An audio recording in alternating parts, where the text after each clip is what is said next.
Okay, so before this video starts, I just want to say this is without a doubt going to be the longest video on my channel yet. And please subscribe, leave a comment, anything about Chainsaw Man. Like the video. I'm gonna go start watching Fujimoto 21 to no, it's 7. I don't know. I own the volumes, but I haven't watched. It just got animated, so I'm gonna whatever. Start the video. I am a big fan of Chainsaw Man. Like, you know, one of these days I need to write a script. I don't have anything. I like Chainsaw Man. I want to talk about Chainsaw Man because I just saw the movie, like, I want to say maybe 2 weeks ago, and it was really good. It was really good, and I felt compelled to make a Chainsaw Man video. Now, what is it about? I don't know. I'm just gonna be talking about it because God, I'm so bad at it. You'd think I would have figured out how to make a video by now. I couldn't figure out what specifically to talk about,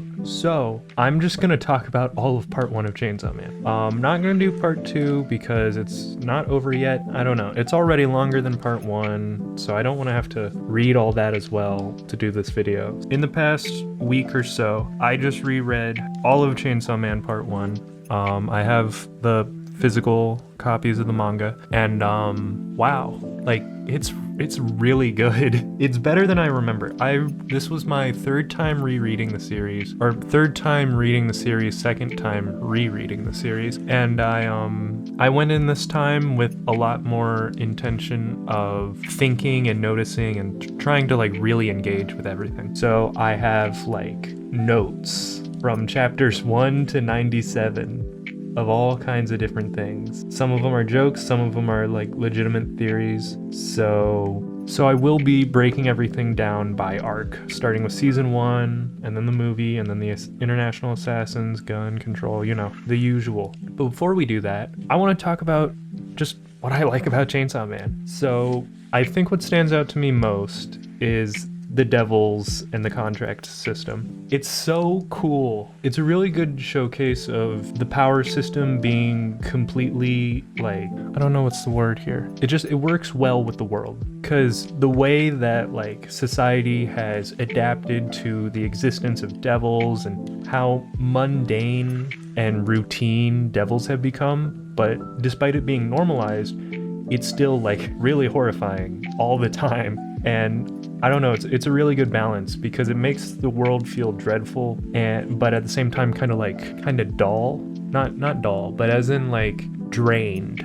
Everything just kind of sucks there. And that's something that the first season of the anime got pretty well, where it's like, it's just gloomy. Like the art style works really well, the kind of desaturated look of it all. It really fit the story and world. We'll be talking about the art style change later. I also really like how simple the whole power system is, but it's like also has so much room for creativity and anything. You can do anything with it, but it's still really simple to understand. I don't remember exactly which chapter, but once you learn about how devils work, that like fear of something makes it strong, then your mind's like, well, then Death Devil must be scary or stuff like that. And it makes everything really intuitive, because later on, all they have to say is Darkness Devil.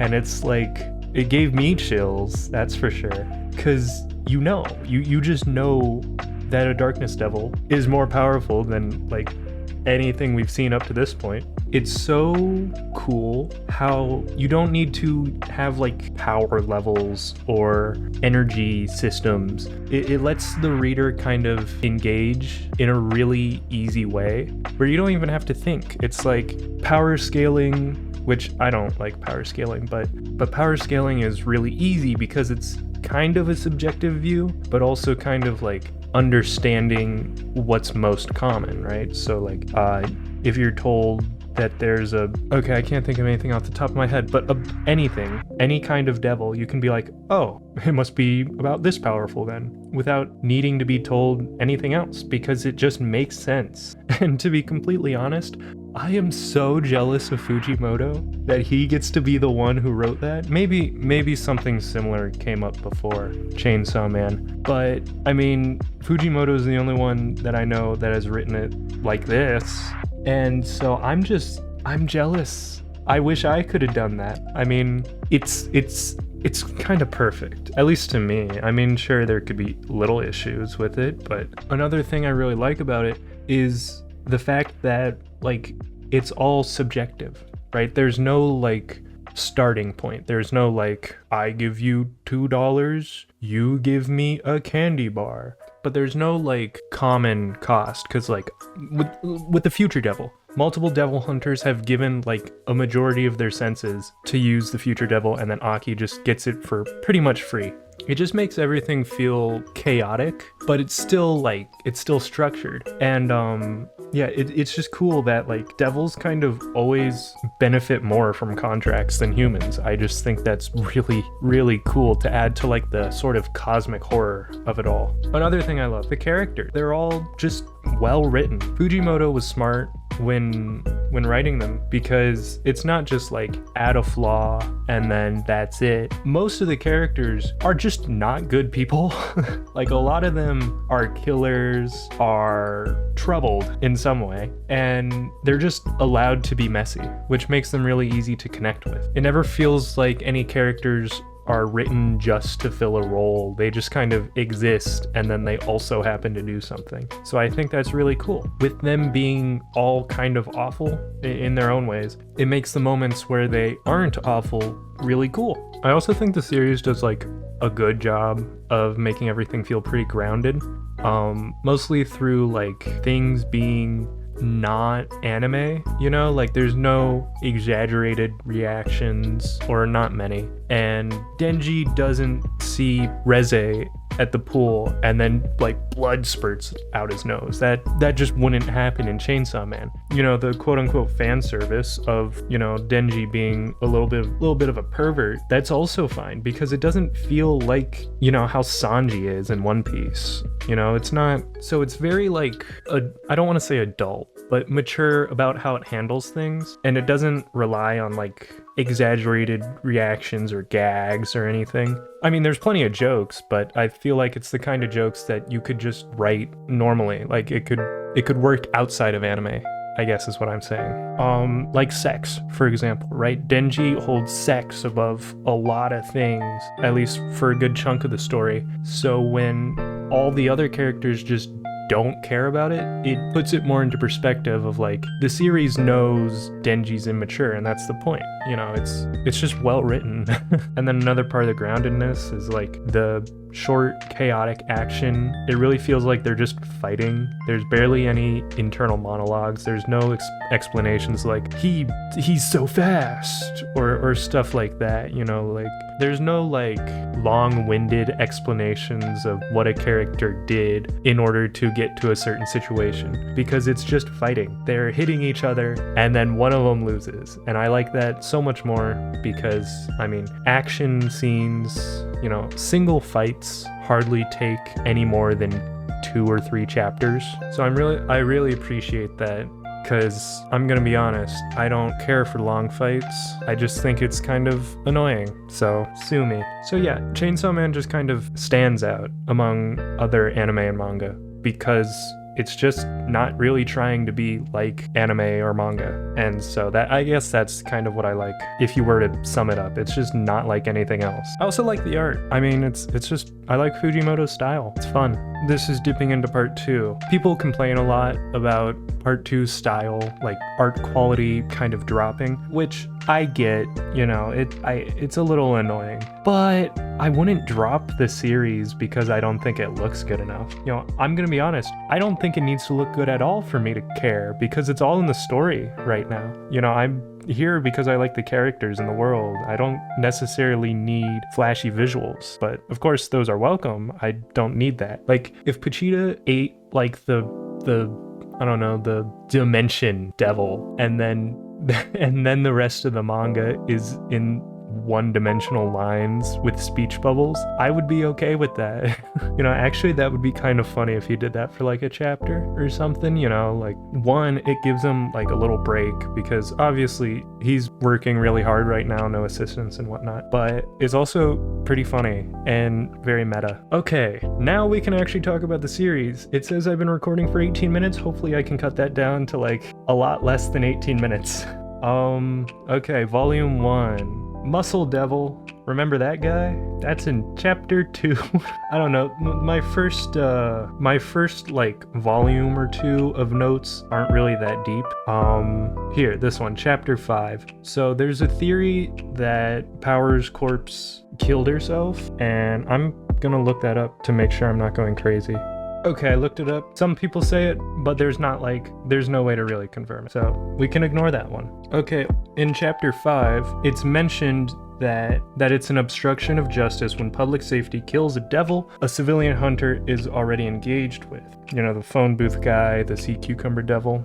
That scene, that never came up again. It hasn't come up again. I kind of wish it would. I feel like it'd be kind of neat to go into legal stuff in this world. I mean, it's not everyone would like that, but I would like to see like a Better Call Saul episode or something with devils.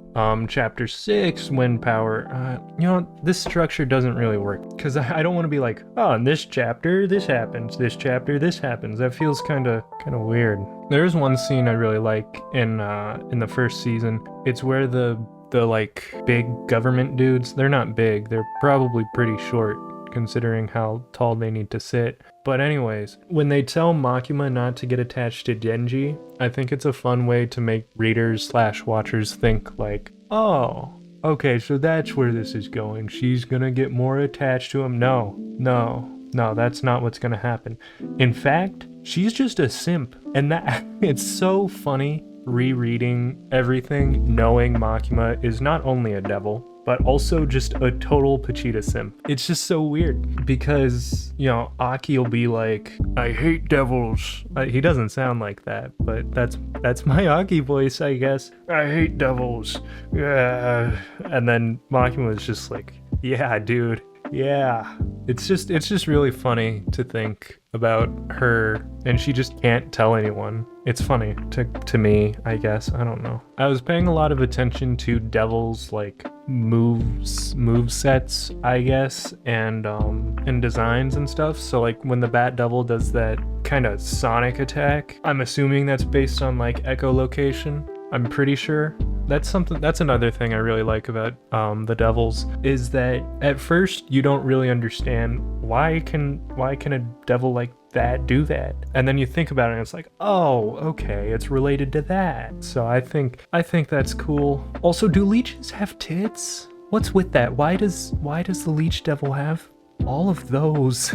I never understood that one. I don't want to look up leech breasts, mainly because I don't think they exist. But they're in the design, so I don't know. If someone wants to look that up and then comment like the answer, that'd be pretty cool. Here's an interesting thing. So it said that guns became more widespread in an attempt to fight against devils, but then they got used for crime and civil revolts. And then the media, you know, had to cover all the gun violence and, you know, because it's the news. At the same time, everyone knows how devil like fear and power and stuff works. At least I assume they do. I mean, they have to, right? They can't just not know. Either way, the news covering gun violence is interesting because it's like they have to cover events like that because it's the news, but it also is kind of making devils stronger by doing that. You know, like, hey guys, look at this terrible thing that happened. Aren't you scared? You know, fear-mongering and stuff. Fear-mongering's really bad in this world. Like, you gotta be a kind of bad person to willingly do that. But at the same time, it actually works really well with the ignorance is bliss theme. You know, that's established a lot more later on. That's pretty interesting. Probably not intentional. You're probably not supposed to think about the effect of the news covering something that deeply, but you know, maybe that's what I'm here for. So we also know which countries got attacked by the gun devil and for how long. I want to specify 2 specific countries. China, 37 seconds, and then the USSR for 210 seconds.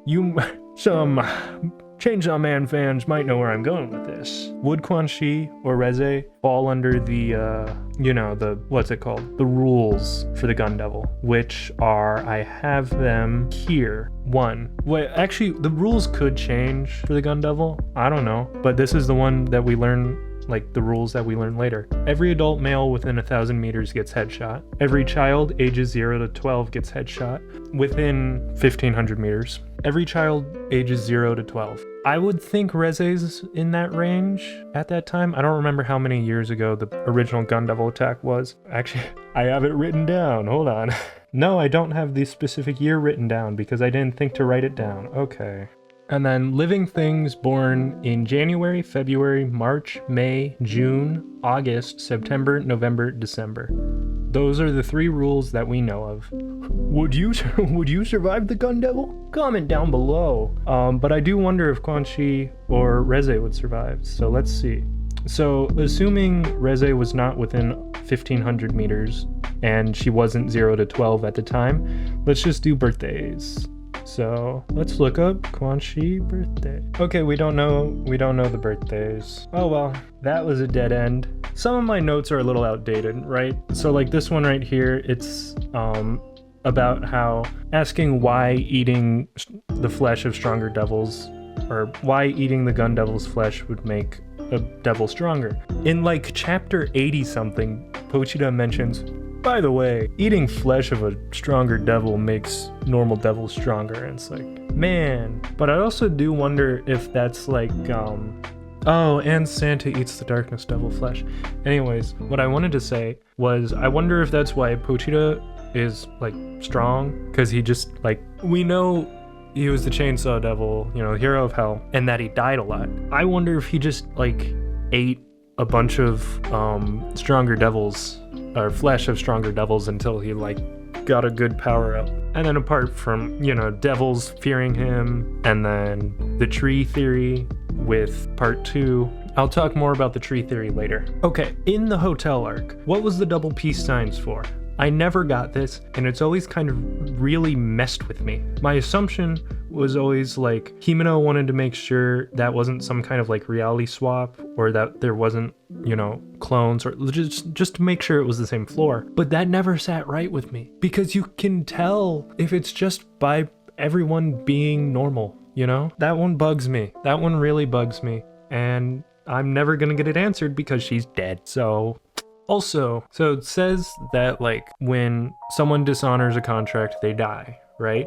But for a devil, that's like not as big of a deal. You won't be the same consciousness when you get reincarnated, I think is how it works. But that's also not like a huge downside for the devils, which again, cool world building. In the hotel arc again, the Eternity Devil seems to know Pochita. Of course, I mean every devil probably does. But again, the Tree Devil, oh my god. The tree theory. I'm sorry, I'm tired right now and I just ate a big bowl of chili. We know that as people age, they turn into trees. So what would be scary? That's not necessarily dying of old age, is it? Which means Eternity Devil might have used to be a lot stronger than it is now. I mean, it's already probably pretty strong because it's like a pretty broad term for a fear. But yeah, I mean, if existence could have been infinite when people used to turn into trees, then the Eternity Devil would be pretty strong. Also, Fujimoto plans to do part 3. I could see the Eternity Devil coming back a 3rd time, because, and especially right now after chapter 219, I won't get into that, but really interesting to think if like the Eternity Devil could end up becoming like a major villain if, you know, Fujimoto does a part 3, not like the main villain, but like just a big deal. I think that'd be pretty neat. So when everyone's drinking, Aki asks Fushi, "You didn't bring your friend?" And then Fushi responds, "Can't, too scary. Your friend seems intelligent though," talking about power. I wonder if his friend is Beam, because we hear in the Reze arc, when Beam is introduced to Denji, that Makima says Beam was too violent to work with anyone except for Denji. I wonder if that's related at all. You know, it could just not be, though, so... You know, a little difference from the manga and from the anime that I noticed is that uncomfortable scene with Himeno after the hotel arc, after drinking and everything. Not the other uncomfortable scene after drinking, but after that one. It's only like 8 pages, not even all the panels featuring Himeno. In the anime, it's like 8 to 10 minutes over the course of the end of episode 7 and into like a third of episode 8. I mean, it was shot really well. They directed it super well. It was really creepy and fit the vibe, but it was so much more uncomfortable in the anime. It's a lot easier to read than watch. So with Katana Man and his like crouch teleport thing, I assume that's based off like, you know, the cliche of drawing your sword and then appearing on the other side of the room and then everything's like cut up, you know. I assume that's what it's based off of. Also, Akane's snake eyes in the manga, I don't think that's in the anime. Or if it is, it's like not nearly as noticeable. And I would totally get it if they removed it because she's not a devil, unlike Power and Makima. So it makes sense if they removed her special eyes, because I mean, it wouldn't make sense for a contract with the Snake Devil to be like, okay, I can summon you if I give you a fingernail. All right, that sounds good. Also, can I have snake eyes? You know? Or she was born like that. Or she has like contact lenses, something like that. I did try to figure out what devil Makima was contracted with to do that, you know, like little squish and pop thing in the temple. Like, we know she uses the crows and mice to watch and listen and whatnot. But why the splat? I don't think that's her control powers, because that's just not how her powers work, I don't think. So I came up with a few things. The pressure devil was the first idea I had, because it's literally like, and it's, you know, pressure. I mean, that would be kind of, that's a scary thing. It can cause anxiety. And then she also twists the guy, so that doesn't really make sense. So I was like, maybe the mutilation devil or a pain devil, because, you know, that doesn't seem very comfortable. And it's also, you know, mutilating. And then there's also the cost, where it's like she tells someone to say someone's name and then she can squish the person, and then death row inmate dies. So that's not really like a way to guess, because I doubt it would be the death devil, partly because all the sisters don't seem to get along, and then also because that just feels kind of weird, because if it was the death devil, those guys would probably just disappear. It wouldn't be like a squish, it would be more like a, you know, or like they would just fall over and die. I feel like pressure devil is what I'm gonna go with. Back to the tree theory. I know I'm like really hooked on this, but the future devil is a little tree-like, you know, because like enough time you turn into a tree. Man, I don't know. I mean, I also heard somewhere that Fujimoto started writing part 2 during the International Assassins arc. So it's probably just a coincidence, or it isn't. Oh yeah, I didn't notice this on my own. I saw someone else point this out, but Kishibe decides they're done training daily, and you can see the marks, the chainsaw marks on the ground, and then Denji's pants are ripped up to his knee. So it's some cool foreshadowing for his leg saws later, you know, like in a couple chapters. It's also probably the same way he cut Kishibe. Because that's probably the only kind of thing that would catch him off guard, is if he's certain of what Denji's powers are, and then Denji, you know, sprouts a chainsaw out of his leg. The Yakuza's plan to deal with Division 4 is the zombies, but that's just useless, because they're all devils or fiends, and as we can assume, that just wouldn't work. We know the Doll Devil can't affect Denji or Power, so why would a zombie bite do it either? It's really funny, because that just means their whole plan was just useless. I mean, it was probably just to distract them. They probably weren't planning on actually killing them with it, but, you know. And even later, Violence is like, he warns Princey about the possibility of getting bit, and then once he realizes she's a devil, he's like, oh, never mind, you're a devil, it's okay. You know, like, this entire zombie plan didn't do anything. I also want to say starters are weird in this series. Denji's is obvious. Ripcord starts chainsaw. Katana Man and Miri, they pull their hand off. You know, it's kinda like unsheathing a sword. Sure, I'll accept it. It's fine, it's good enough. Reze, pull the pin out. The grenade explodes. Makes perfect sense. Quan Chi's eye.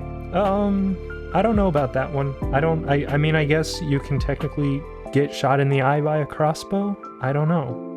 And then Barum's tooth? What? What does Barum's tooth have anything to do with a flamethrower? Spears is from the back of his neck. I don't get that one. Maybe it's like, you know, how did people wear spears on their back? I don't know. I wouldn't know that. I could look it up, but I'm not gonna. The whip devil snaps her fingers, I'm pretty sure. I guess it maybe sounds kind of like a whip crack, but I don't know. There's like 2.5 sensible starters in this whole series, and I don't want to diss my goat Quan Chi, but like it just kind of bugs me, you know? Like I feel like I probably couldn't come up with anything better, so I'm not gonna complain about it. All right, that's season 1 done in 47 minutes. On to the Reze arc. So with the movie, at first I didn't really like the new style, because I loved the season 1 style. It was beautiful, and it made Chainsaw Man what I thought Chainsaw Man should be, because I watched the anime first and then I read the manga. So that's my basis of what Chainsaw Man should be. But like maybe halfway through, I got used to it. Not even halfway through. Maybe like half an hour in, I was used to it. Because at first I was worried with stuff like Power at the start. You know, she was doing like kind of anime, like slide whistle and sound effects, you know? But then as the movie went on, that just never happened again. So I was like, it's fine. And I got used to the new style. It was beautiful, by the way. It was animated so well. I wasn't happy with the animation, seeing it in like single frames, but in movement, it's so good. It's so good. Like the entire scene in the typhoon fight is just like plays on loop in my head ever since I've seen the movie. And Makima's date, the movie's date, that sucks. I mean, I know that's probably the point, because it's like Makima doesn't want anything to do with Denji, but she needs to keep him motivated and make him happier. And then she can also, you know, do something she enjoys doing, watching movies. I would be so upset if my first date with a girl was, let's watch 5 movies together. That just sounds so miserable. You don't get to do anything except for between the movies. And it's probably not necessarily that long, because you have to watch a bunch of movies, so you probably have them all lined up, because movies take a while, believe it or not. Denji also said poignant, at least in the English translation. He would not know a word like that. He would not know a word like poignant. That's all this note says right here. The voice actor for Reze in the movie made it a bit more clear that she was forcing all the laughing and the like all that stuff at the start of her and Denji meeting and everything. It's not like a good or bad thing. Like, it works. In the manga, because you control the performance and the pace and everything, it feels natural, because it feels just as natural as when someone goes ha ha ha on a page compared to when someone else goes ha ha ha on a different page. You know, it's all up to facial expression, which is, you know, what Reze fakes. I think it avoids confusion about Reze's feelings throughout the arc. You know, so I'm sure there's some people who think Reze never liked Denji, but I'm a personal believer that she started to like him at the school. But it also works in favor of the manga to make the twist, you know, like twistier.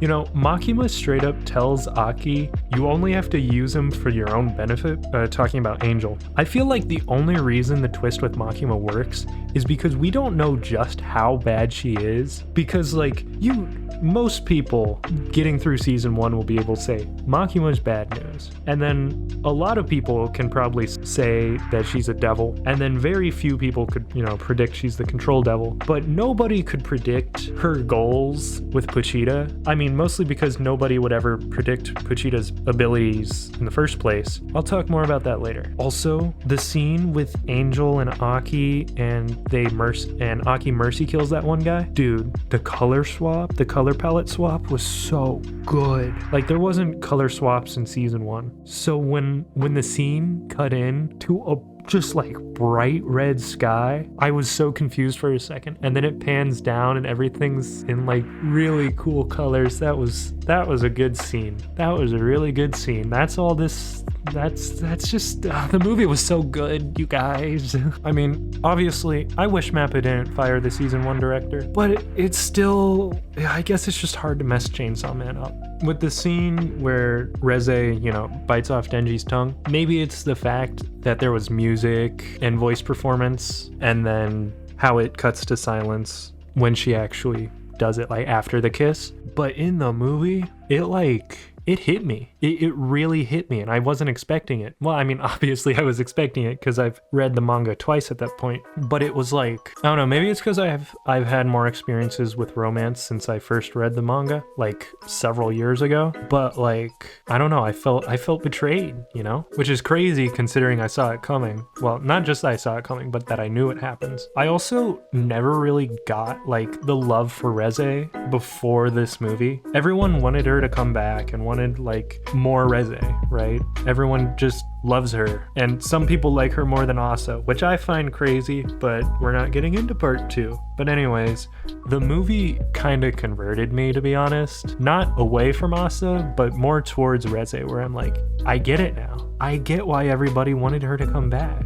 Her relationship with Denji is so interesting to watch because of how, you know, how it starts and then how Reze's feelings become more genuine as it goes on. That's really cool. I mean, Reze's never coming back, so whoop-de-doo, I guess. I don't know. Now I'm just more sad.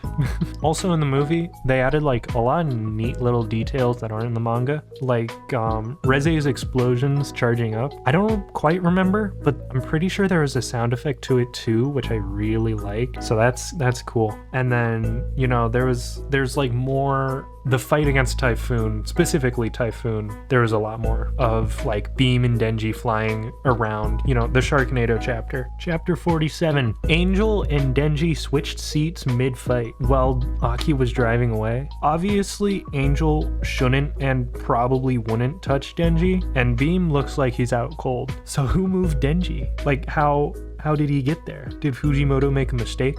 Or was this actually a genius play? Think about it. You know, what if Aki is just like a really bad driver? I don't think he had, does he have a car? I don't know.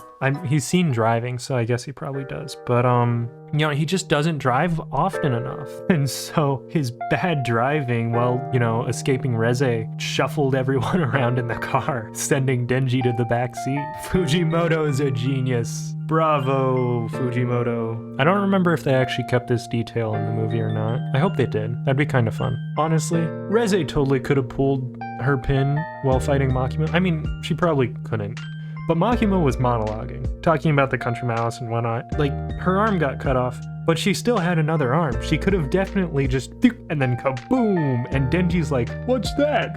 Oh, Reze's behind me fighting Makima. That's weird. And because he was willing to run away with Reze, he would probably help in an instant. I mean, I'm sure like there is some kind of reason. She probably knew it wouldn't work, and that's why she resorted to just trying to fight Makima. But I just like, if she could just explode, that would ruin so much of Makima's plan, because Denji just wouldn't be able to trust Makima at that point. If he saw Reze dying next to Makima, I mean, it's kind of hard to like, although Denji is kind of dumb, we'll put that one as a 50-50. Yeah, the movie just did a really good job from like art, animation, music, voice acting. Well, maybe voice acting. I watched it in Japanese. I can't actually tell if they're doing a good job, which is why I think it's a good job. It was really good. In fact, I cried over that movie multiple times. I didn't cry over the manga arc. That movie, like, it hits a lot harder. But I do worry now, because MAPPA has learned movie make money. But for Chainsaw Man, the only arc that works as a movie is the Reze arc, because it has a clear, like, escalation, where the International Assassins arc is just like Santa Claus, those three brothers, Quan Chi, who else? Yoshida's here now. You know, just like, it's all chaos the entire arc. And it goes on for like 2 volumes, I think. Roughly 2 volumes, I want to say. And the gun arc, which is, you know, like really short. Not really short, but it's like a volume. The gun arc and the control arc, those can't be movies. Or a movie. No thank you. Please don't do that. Please do not do that. Just give me season 2, because someone else did the math for me, but 13 episodes is all we need to cover the rest of part 1. So you can't do like a season then a movie or 3 movies. It just needs to be a season 2 and then we're done. And I worry just a little bit. Like in my mind, I'm like, there's no way Mappa tries to do another movie. But then I think, what if they do, you know? And either way, next piece of animated Chainsaw Man content, we get Quan Chi. So we stay winning, I guess.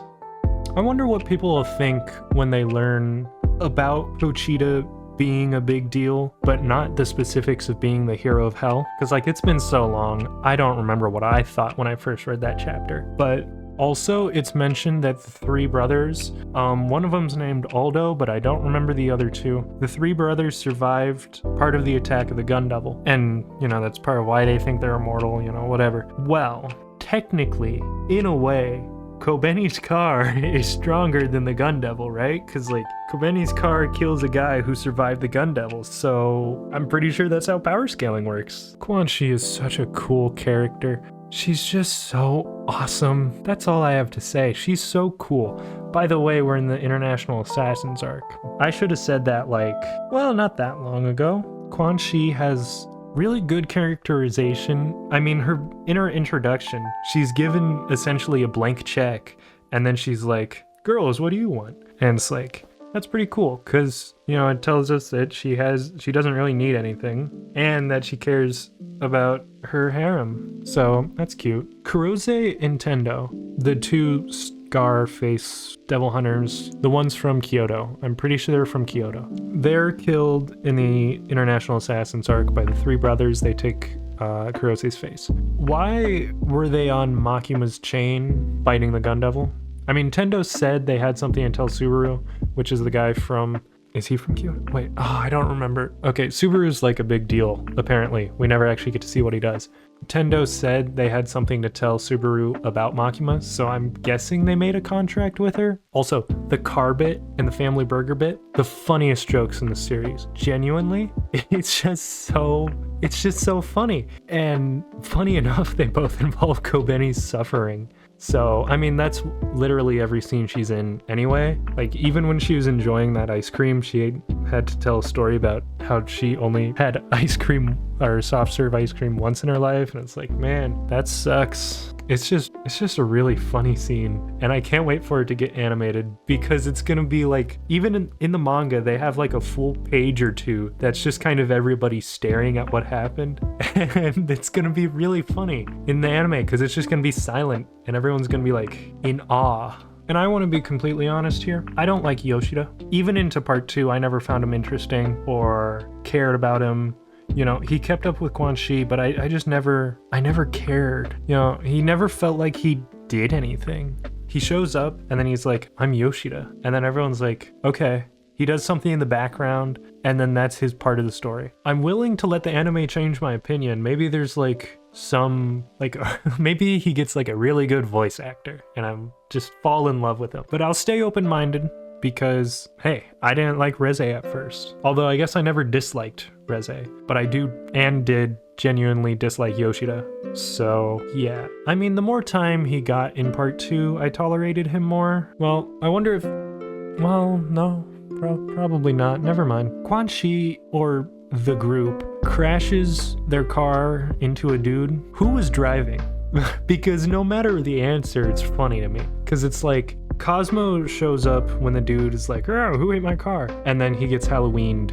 But the alternative is Quan Chi driving a car and just willingly crashing into him. Because Cosmo certainly does not know how to drive, but Quan Chi definitely should. Or maybe she just doesn't care. Like, I guess either way, she doesn't care.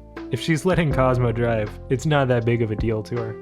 But it is funny to think that she is also a bad driver, like Aki before, and Kobeni as well, because she hit that dude. So it would just be really funny if just everyone sucks at driving. Also, Aldo's story in this arc is insane. He kills for the first time, can't stomach it, watches his brother get killed by accident, then he runs away, pretending to be Kurose, and then he realizes, wait a second, I have this entire guy's life to absorb? Heck no. So he runs back, and then he just gets no-diffed by Quan Chi, which isn't necessarily a bad thing. You know, I mean, like, a lot of people would kill to get thrown by Quan Chi. I mean, like, you know, like, you know, pay a lot of money or give anything. Oh yeah, and then he gets Halloween by Cosmo later. Oh right, Nakamura, my goat. Honestly, bro might just be Forget-Me-Not from X-Men. Or wait, hold on. Wait, he could like be or have a contract with the Forgetting Devil or something.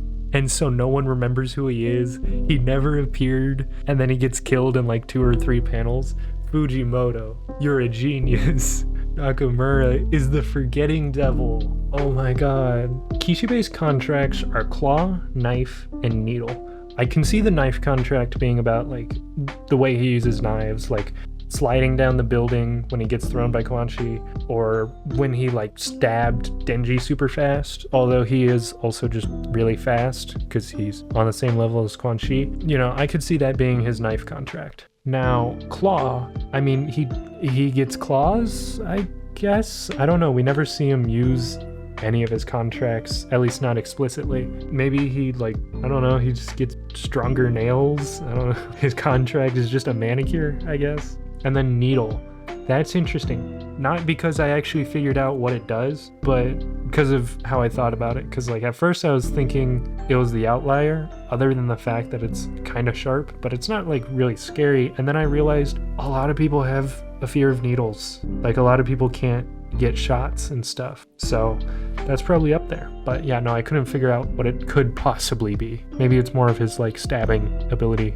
I guess. Pinksy also says he literally has nothing left in his body to give for contracts, which is crazy. So he literally only has what's necessary going on beneath that jacket of his. Like, what could he, like, he could give up maybe being sober, like, or, well, he already gave up being sober. I guess he could give up, like, alcohol or something, because you know, it means more to him, so it's like a subjective, like, kind of thing, or maybe, like, listening to Pink Triangle by Weezer, I don't know. Quan Chi also officially introduces the Ignorance is Bliss theme. Kind of cynical, but it's also kind of the point of the theme, because it's not necessarily telling you that ignorance is bliss, it's more like the theme is ignorance bliss? So it's not necessarily like trying to make you into a pessimist or anything. It's just, I forgot to look for Denji getting poked by the nail all 4 times, because like the obvious 2 was the one in the restaurant, and then the last one that Tolka did, hiding as the doll. If it's like, I don't even know if it's out there, like if there is an answer to it, but if anyone knows when Denji gets poked all 4 times, or the 2 other times, I guess, just let me know, hit me up, you know? So when Santa turns Tolka into a doll, she mentions guilt in the list of human emotions, right? Like how Yoru's weapons in part 2 are stronger with guilt, and then she turns Tolka into the fake Santa, which also maybe is Santa's grandpa. I find the guilt thing kind of interesting, because it's like, I never realized that was something that the Doll Devil and the War Devil could possibly have in common. So the Darkness Devil chapters are my favorite chapters in the whole series. Like, not only do we get to see hell, but also a primal fear. I love watching everyone, like all the fiends and devils and stuff, panic as they feel darkness getting closer, and then it shows up and it turns into like proper cosmic horror. Like, I always loved how the devils kind of went into the unknowable horror. I just think that's really cool. Only this read did I realize the significance of this, but when Darkness Devil comes in, detaches everyone's arms, you know, I think it's just like as a passive effect, because it had a contract with Santa and Tolka still lost his arms, but whatever, that doesn't really matter. Anyway, your arms are how you naturally like orient yourself in the dark, or try to just not bump into anything. And so it's like not just making you unable to see, it's like taking your resort after not being able to see too. So that's really cool. I've seen people say that the arms spell Makima. I can almost see it. I can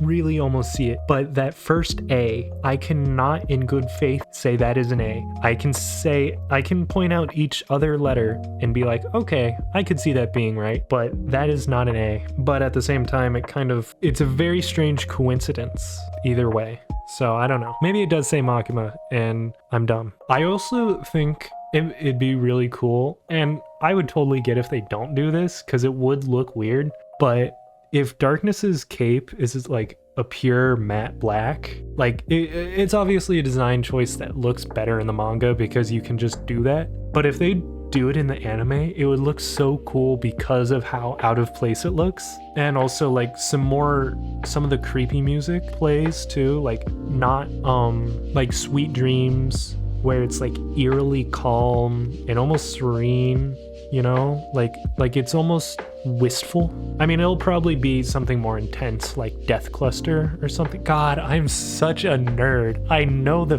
soundtrack. Oh my god, whatever. Also, I will say I'm not thinking they'll reuse the season 1 soundtrack for such a big moment. Darkness Devil deserves its own theme. If it doesn't, I will kill Fujimoto because he definitely has a hand in directing the anime. Also, the Darkness Devil is around for 3 chapters, right? And most episodes of season 1 cover around 3 chapters, so it's a possibility. I don't know exactly how well everything would line up, but we could have an entire anime episode set in hell. That would be so cool. That would be really cool. Although an episode will probably end with the Darkness Devil, and then it goes to credits, and then they get out of hell the next episode. An entire episode to hell? That would be so cool. Before I read Chainsaw Man, I did get spoiled, very slightly. Miraculously, this was the only thing I got spoiled on for the entire series.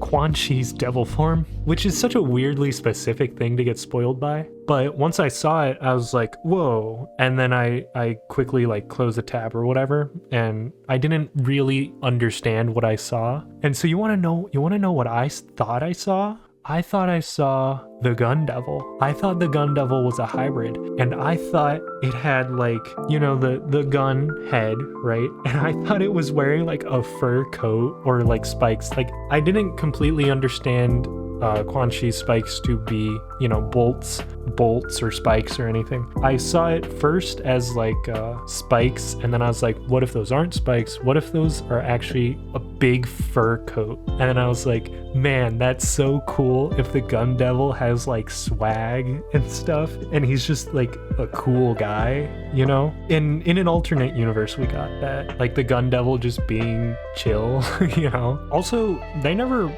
tell us if Quan Chi is actually the crossbow hybrid. I mean, that's the best assumption, but we don't know for sure. She could be the bow hybrid for all we know. I really like Santa's death here because it's like watching fake intellectual losers on like those echo chamber sites like 4chan or Reddit or something, where they're like really annoying while pretending to be smart, you know? It's really cathartic watching her get told she's actually stupid and then she dies.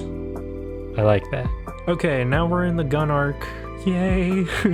I wonder if Makima is planning anything for the Enoshima trip. I think I don't actually know if that's the correct pronunciation. But anyways, obviously it wouldn't be anything good. But I wonder if she was going to try, like, skipping straight to Pochita or something. I don't know. I just wonder if she had some kind of plan to make things go faster, and then Denji caring for power more than the trip got in her way.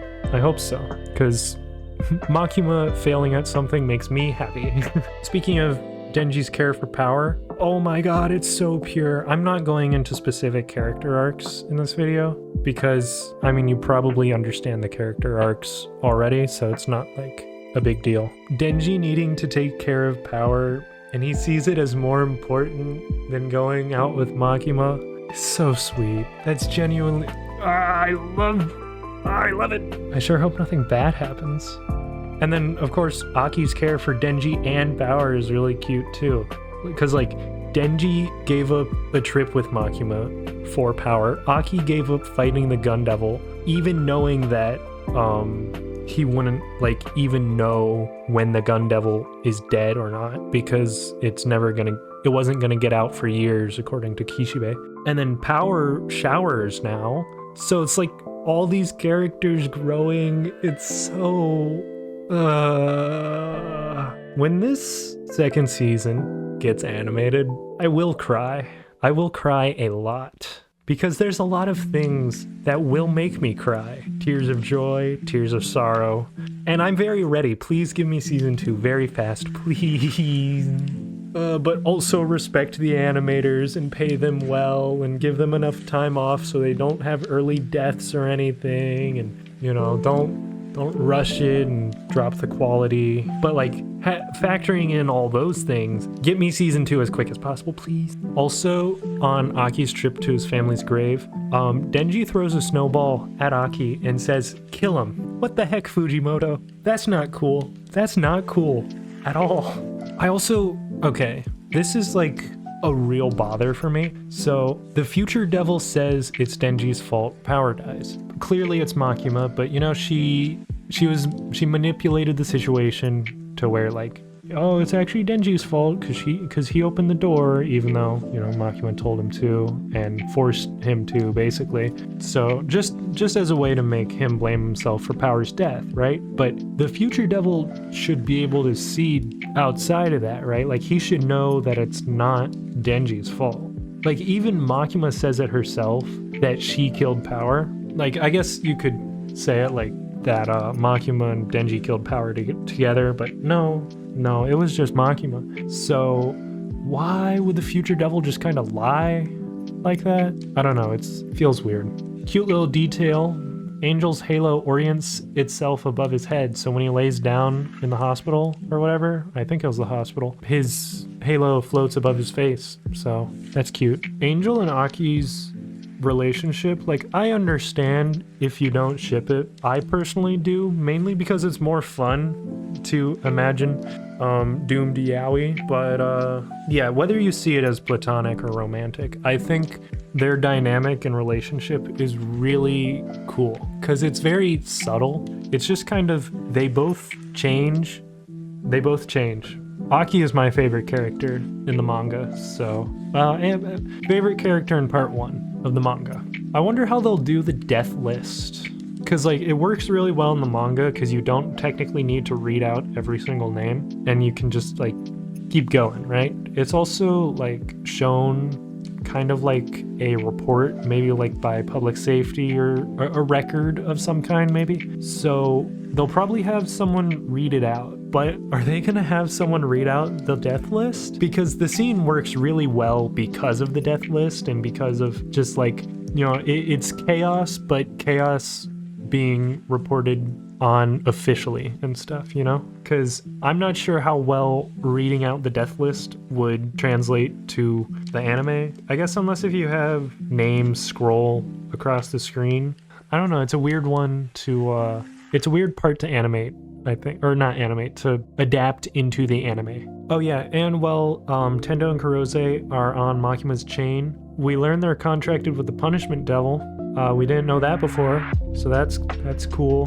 When Makima uses Angel's ability to do like the big halo, bunch of weapons come out. I wonder how many years that is, because later on we see 1,000 years used for a single spear, and then that's like a ton of weapons. And we know Angel was lazy, he never really used his powers, so he probably had like a bunch of years stored up. I just wonder if this is like a lot of it. We don't exactly know how Makima controlling other people's abilities exactly works. Also, when Aki gets turned into the Gun Fiend, that's like a really disturbing implication to how fiends with less consciousness, unlike Power, of course, might see the world. Because we know Violence has some memories from before his corpse was taken. We know Power isn't completely out of control, and we know Beam was too violent to put on a team with anyone but Denji. Then in the future, in part 2, there's more normal fiends, as in higher conscious fiends.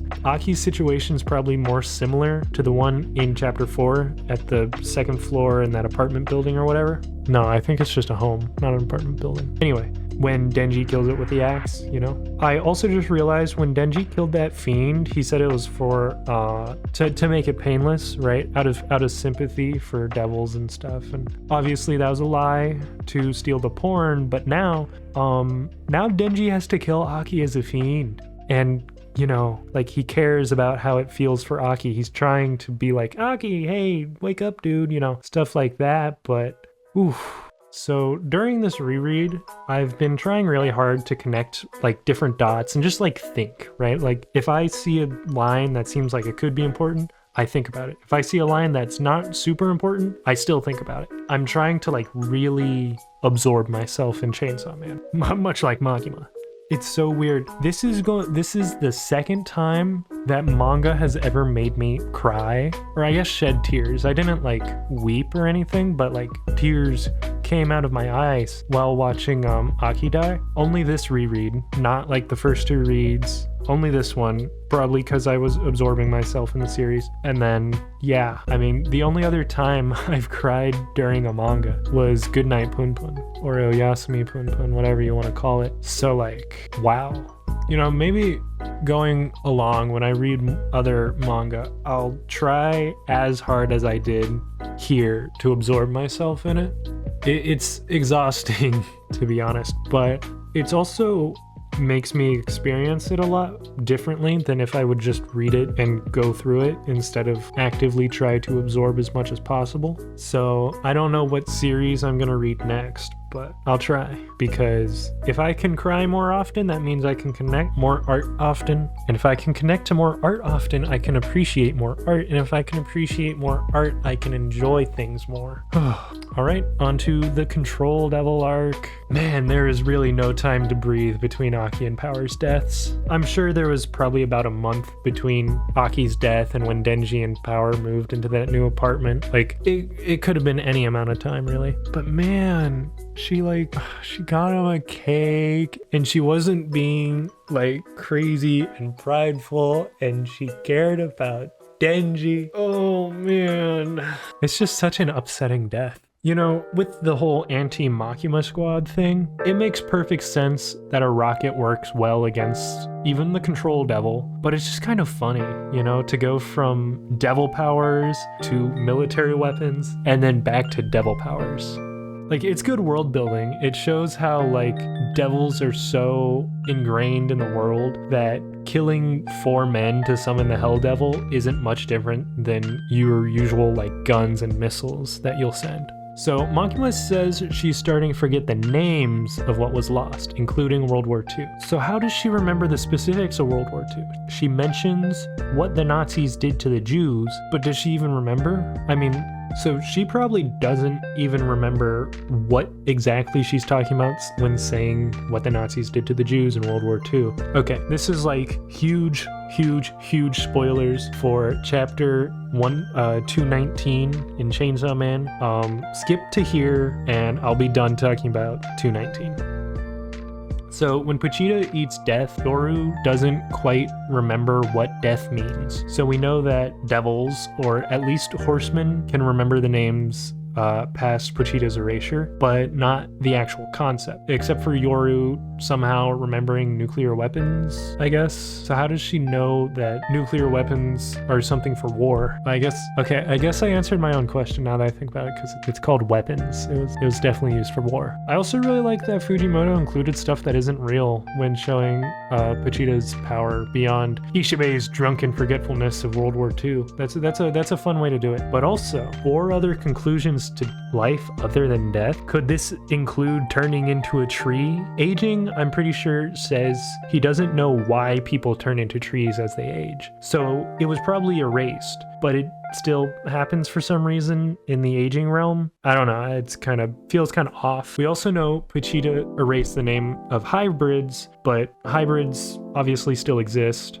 and Makima said it's the sole exception. So, I don't know, the whole concept is weird. It's hard to make an answer without knowing literally all the rules of how things work. Speaking of aging, if everybody turns into trees as they age, then it makes perfect sense that chainsaws would be scary to humans, making Pochita strong enough to also be scary to devils. But why the erasure ability? Well, stay with me now. If chainsaws are the direct counter to, life and human existence itself, then the entire thing that devils are based on, human perception, human fear, and whatnot, can be destroyed in a way. And you can already loosely connect the loss of memory / the loss of history to a chainsaw cutting down a tree. But add humans being the trees, and that makes it much more than history. It's a loss of somebody's entire life. Their subjective view is gone. Their fear that powers the devil is gone. Well, it doesn't, make a lot of sense. I can find some logic to it. It's like, because if you add that along with him just generally being powerful, it makes enough sense, I think. I don't know. I mean, technically an axe devil would also be really strong, huh? So, But I do hate when people say that Pochita is more than the Chainsaw Devil, because he's not. He's just straight up not. He's called the Chainsaw Devil throughout the entire series. It's like not that he's more than a chainsaw, really. I think it's just more that chainsaws are more meaningful in this universe because of the whole tree thing. That's my take on it. I don't know. It's kind of dumb now that I said it out loud, but whatever. So when we learn about Makima's power, how it works, if she believes she's above something, she can control it. It's kind of funny how like her and Yoru's powers are subjective. Asa is able to be like delusional and decide she owns something to use it. The only reason Makima can't control Pochita or darkness or something is because she's too reasonable. Like if Yoru was in Makima's position, she'd have already won because she would just convince herself that she's stronger. I'll add this even though it's more related to part 2. I love the fact that Yoru is nonsensical and stupid because she's War, and War is nonsensical and stupid. Also, I'll say Makima is such a freak. She's into chainsaw War. That's not even an exaggeration, by the way. She said she would be honored to be eaten by Pochita. Bro, you could tell someone that Makima, like if you tell someone who doesn't know anything about Chainsaw Man other than maybe the name, you can say, by the way, there's a character who's into chainsaw war, and then leave, and you wouldn't be wrong. Dude, the family burger scene is the funniest thing in the manga. Like it's so dark, but it's absurd, and it just works perfectly because it's like I'm thinking about it and I'm laughing. It just keeps... Oh, did my mic pick that up? I just cracked my neck. I've been sitting here for nearly 2 hours talking into the mic, so that makes sense. It's just so funny because first Kobeni trips, right? That's funny. And then she does it again. It's hilarious. And meanwhile, like the other workers are dying, and it's so chaotic and it's so funny. It's really good. I can't wait for it to be animated. I'm gonna be honest, I'm glad Kobeni gets to not be in part 2 because she gets a break. Because first, she starts going like crazy working for public safety. Then she quits, and then she joins Family Burger to where her boss slaps her. And then next thing she knows, everyone's dying around her. And then she's forced to go on a date with a chainsaw monster, probably ruining soft serve ice cream forever for her. Something that we already knew means something to her. And then she watches another guy die. Then she's forced to dance until she ends up getting a perfect. And then she sees her old boss from public safety that then throws the freaking 1,000-year spear of Longinus at her, and then she's forced to go on the run with Kishibe. And it's like, man, I mean, Kobeni's torture as comedy is like really good. I don't know, Fujimoto's just twisted, I guess. So Makima says the horsemen and the weapon hybrids weaken Pochita. So those 2 little holes in Pochita's side when Denji finds him at his dad's grave, I wonder who did that. Who has an ability that could do something like that? It just feels weird because like it could be Spear, maybe poked him twice. Could be Quan Chi, it's probably Quan Chi. Never mind. Also, Barum's here. I really like the idea that Barum doesn't need to be controlled to be evil. Well, we know that. We know that very well. But he's like, everyone's really into Makima, huh? And then he also just converses with her. So he's just evil. Like, there's nothing else to it. He just is being evil. And we know in part 2 that he is just really evil. That's his entire thing. And honestly, I kind of love him for it. Dude, Hero of Hell Pochita is so cool. Like, from the design to how he fights, it's all just so awesome. And when it finally gets animated, I'll probably like, well, well, one, I'll be crying because Power and Aki just died, but then I'll also be crying because it's just so beautiful. In like 2029. To be completely honest, I'm envious of Jujutsu Kaisen. It has, like, I get it has more mainstream appeal, but I like Chainsaw Man more. Give me more Chainsaw Man. I just think on the surface, Chainsaw Man feels so simple, and then the further you read into it, it like gets complex, right? And so it doesn't really have mainstream appeal until season 2 comes out. Then everyone's gonna be like, oh, this is so good. We've been sleeping on Chainsaw Man. I mean, there's a lot of people already who watched the movie and was like, I'm super into Chainsaw Man now. Because it's like the first season doesn't do a good job of representing all of Chainsaw Man. It does do a good representation of a bit of Chainsaw Man, just like not everything that you can expect from Chainsaw Man. I'm sorry to bring Jujutsu Kaisen into this, but the fact that it's gonna have 3 seasons in a movie before we get a second season of Chainsaw Man announced, it hurts. It really hurts. But you know, it's okay. Because it's only like, what, a few more years until we get Chainsaw Man season 2, so we'll be okay. I'm just jealous. Because I'm sorry, I don't care about the calling games compared to International Assassins. We're talking about Chainsaw Man. When Power returns, even though it's like really short, it's so beautiful because it's like Pochita asks Power for help, and then without a second thought, she's like, all right, I'm down. It's so sweet. And then she even defies Makima. It's so good. I love her arc so much, you know, like good, such a good character. Everyone in Chainsaw Man is such a good character. And I wish I went through each character's character arc, but this video would be, I'm already at 2 hours, so I need to be quick about this, though we are near the end. So Denji's contract with Power is to find the Blood Devil in Hell and become friends with it. So under the assumption that part 2 ends in this new world, that's probably when we'll find the Blood Devil. This of course is assuming there's a part 3, because if it ends at part 2, good, you know, Denji and Asa live happily ever after, and that's good. But if we get a part 3 that, you know, involves everything about this new world, then we'll finally be able to fulfill the contract in part 3. Because Denji hasn't died. He's not fulfilling his part of the contract with Power, but he's not dead yet. So I'm going to assume he's like, even though Power was only mentioned like a few times in part 2 so far, which is crazy to me, I'm sure Denji remembers what he needs to do. It's just a matter of getting to Hell. You know, that's not exactly easy. You have to kill 4 people and then summon the Hell Devil to take you there. So I'm wondering how they'll animate this part of the fight where they're just kind of going hand for hand. What I think would be really cool is if they just have it as one static shot and just like them fighting, you know, like heads get chopped off, arms get chopped off, people regenerate, you know. I think it would just be really cool if they do it all in one shot. I mean, obviously it's really hard to animate, and I totally get it if they don't, because that would actually suck to animate. But if they do that, just know it was my idea. I think it's actually really cool, you know, thematically, that Makima lost because she was literally ignoring the humanity. Her entire ideology was like removing the badness from the world, and then humanity can prosper and everyone loves her and all of that. But of course, love born out of anything like fear or control or whatever wouldn't have been genuine. So both Makima's plans and her life end because she ignored the human side of things. So that's just peak, man. That's just really good. I get why everyone thinks Makima is one of the best modern shonen villains, because, you know, she is. I can't wait for part 2 to be done so I can reread it all. I'll make a second part to this video. You know, I'll reread part 2 in the same way I just reread part 1, and then I'll like just do the same thing pretty much. Because I can imagine reading part 1 week to week wasn't as satisfying as just binge reading the whole thing.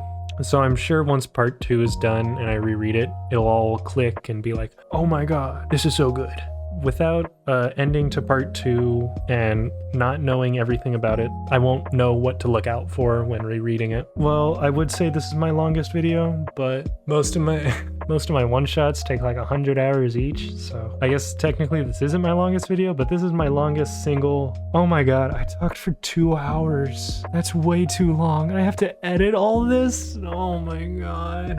This is gonna suck. And hopefully I can get, you know, some good art as well. I already did my sketch for the first drawing you saw this video, so I'm hoping everything can be pretty cool, but we'll see. I want to do a drawing for each arc, but I don't know, it just depends how long everything takes. There will be at least 3. Yeah, I just talked about Chainsaw Man. That's the video. I mean, if you clicked on the video expecting more than that sucks for you. I mean, I could definitely do, like, I have pretty much encyclopedic knowledge on Chainsaw Man, at least Chainsaw Man Part 1, so I could probably do a Chainsaw Man iceberg, but that's too structured. You know, I would rather just sit down and talk about random things for 2 hours. Dude, once I learn how to write a script, oh boy, it's gonna be real good. That's gonna be a good video. Make sure you subscribe, comment anything relating to Chainsaw Man, and leave a like, and I'll see you next time.